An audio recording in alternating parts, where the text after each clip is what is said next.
Alrighty, continuing our plunge straight towards the Civil War, the sectional crisis part 2. When everything becomes unstable, when the country starts to unravel, the crazies come running out. And we got these people called fire eaters. We have John Brown, originally from Connecticut, now running around in Kansas. He is convinced God has sent him to erase the scourge of slavery from the earth by blood and fire if necessary, hence the name fire eater. On the southern side from the great state of Virginia is Edward Ruffin, who is convinced that he is going to defend slavery and the South with blood and fire if necessary. These are some really hardcore people. John Brown over here, looking like an Old Testament prophet over here, is going to go to Kansas and become part of the fighting that breaks loose over there. He is an abolitionist against slavery, thinks it should be eradicated yesterday, and engaging in the fighting in Kansas. In fact, he captured 5 pro-slavery settlers and had them beheaded with a broadsword. Okay, this guy is old school even by 19th century standards. Over here is Edward Ruffin. This is another man committed to slavery and Southern independence. He is the guy who fires the first shot at Fort Sumter. He was a 67-year-old private when the Civil War broke loose. He lived through the whole thing, committed suicide at age 71 by sticking a musket in his mouth and pulling the trigger because he could not stand to spend one day under what he called Northern domination. You can see where this is going, and it's nowhere good. Now, just before we go completely insane and plunge into the Civil War, James Gadsden purchased a good chunk of southern Arizona and a piece of New Mexico. We thought we were going to build a railroad through here. I mention this because A, it's in your book, and B, I just came from there in the summer. I was down in the Tucson area. There's a place here called Mount Piachu. That is a very tough mountain to climb, and like a lunatic, I was doing it in the middle of August. I made the climb, but next time I'm going to try that again in the winter. Yeah, good idea, don't you think? Anyway, there's a little sign here in the Gila River that says where Gadsden's purchase began. I got a picture of it if you want to see it. It's not really that impressive. Election of 1852. I'm not even sure who wants this job of president. The Whig's going to go with Winfield Scott. He's the hero from the Mexican War. He's from Virginia, but he doesn't own slaves. Doesn't believe in it, doesn't think it's going to work. Democrats are strong in the South. You got some northern cities. They're going to go with Franklin Pierce from New Hampshire. They're not really sure what to do about the slavery issue. Because you're a Democrat in the South and you talk against slavery, you're going to lose the election. Whigs are a northern party. If you talk against slavery, you are going to lose the South. If you say anything that's in favor, you're going to lose the North. Some Whigs, however, want to abolish slavery right now, this very minute. And they're thinking about forming their own party. They tend to be from the Midwest. They're gathering together, including some tall guy from Illinois named Abraham Lincoln.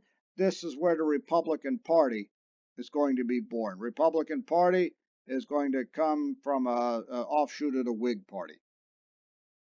Now, Franklin Pierce wins the election in 1852. He's, by the way, the last president to win electoral vote and popular vote in both North and South until 1932. He is trying to find a way to hold the country together. He's a Northern Democrat, but he thinks the answer to the slavery issue in the territories might be the Kansas-Nebraska Act. The Whig Party came up with it, but remember what I said, country comes ahead of the party. He thinks this might help the country. He's going to run with it. So the Kansas-Nebraska Act opens the territory to popular sovereignty. The territories themselves will decide if they want slavery. They're going to have elections, referendums out there, and they'll decide. So this nullifies the Missouri Compromise, and it seems like a good idea on paper. Unfortunately, on the ground, it's a whole different world. People called border ruffians show up to try and influence the elections. People who don't even live in Nebraska are going to show up and try to vote for the pro-slavery side. Now, slavery's not going to work in Nebraska, man. Even if you wanted to, it's not going to happen because the climate's different. It's more wheat country than it is cotton, and all you need is basically one guy can run a wheat farm himself, so why would you bother with it? So the border ruffians show up, they try to influence the vote, they're badly outnumbered, it doesn't work. It wasn't going to. Then they try the same thing in Kansas, and we end up with different results. Much different, much worse, much bloodier. You know what they call this painting? They call it Bleeding Kansas. That should tell you what's about to happen. You've met this guy. Who is he? Bible in one hand, rifle in the other. Yep, you can see what's coming, man. It's called Bleeding Kansas. We got a preview of the Civil War breaking loose in Kansas. Oh, everyone likes to date the beginning of the Civil War in Fort Sumter, which is fine. Some people say it probably started in Kansas. Can't really say they're wrong, but I'm going to stick with the Fort Sumter one, a little bit more dramatic. Kansas-Nebraska Act passes and everybody loses their mind. They've got a full-scale, borderline civil war exploding in Kansas. And the violence isn't confined to Kansas. It comes all the way to the Capitol building. Preston Brooks of South Carolina lays the smackdown on Charles Sumner right in the middle of the House. Charles Sumner from Massachusetts, big-time abolitionist, making a speech condemning slavery and calling Southerners barbarians, and Preston Brooks grabs a cane and beats the living bejesus out of him right there in the Capitol. Sounds like he's proven the point, but nonetheless, this happens. It's a big propaganda piece. Charles Sumner later on, when Reconstruction's a radical Reconstructionist, really wants to keep the military governments of the South going for a long time. You think this had any influence on his thinking? These guys are just watching the show here. He looks like he's taking bets. This is not a good development, man. Okay, when they're beating each other up in the middle of Congress, as entertaining as it is, that means your political system has gone well beyond dysfunction. So, as you've guessed, the Kansas-Nebraska Act has backfired. The Whig Party is completely destroyed. Pierce is dumped by his own Democratic Party. They don't want this guy running in 1856. Meanwhile, Kansas has a head start on the Civil War. Everybody is shooting at each other, and in the middle of this anarchy, the State Department has gone crazy and issues the Ostend Manifesto telling the world that the U.S. is legally obligated to take Cuba from Spain. Okay, I don't know what they're thinking. Pierce has much worse things going on. It's all happening at once.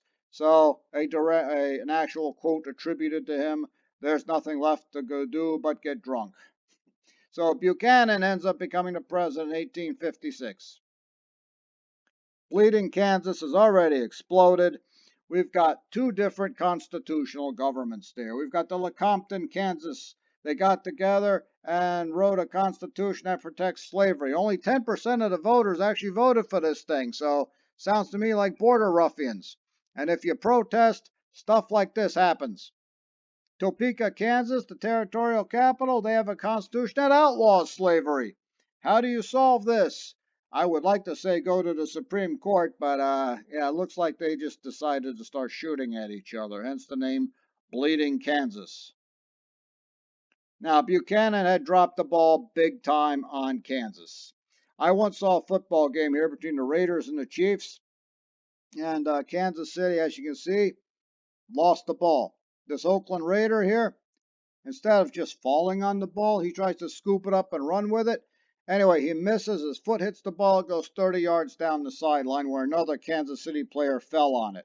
So in other words, instead of getting the ball, the Chiefs got Oakland getting the ball. This guy, instead of falling on it, doing the smart thing, tried to get fancy with this thing and show up on the highlight reel.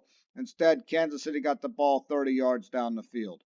Well, that's what Buchanan did, right? He's a Democrat. He needs Southern votes, so he immediately endorses the pro-slavery Lecompton government in Kansas, and now the Democratic Party has split into a North and South branch. The Whigs have been destroyed. The Democrats have a North branch and a South branch, and now we've got the new Republican Party trying to outlaw slavery immediately in the Midwest.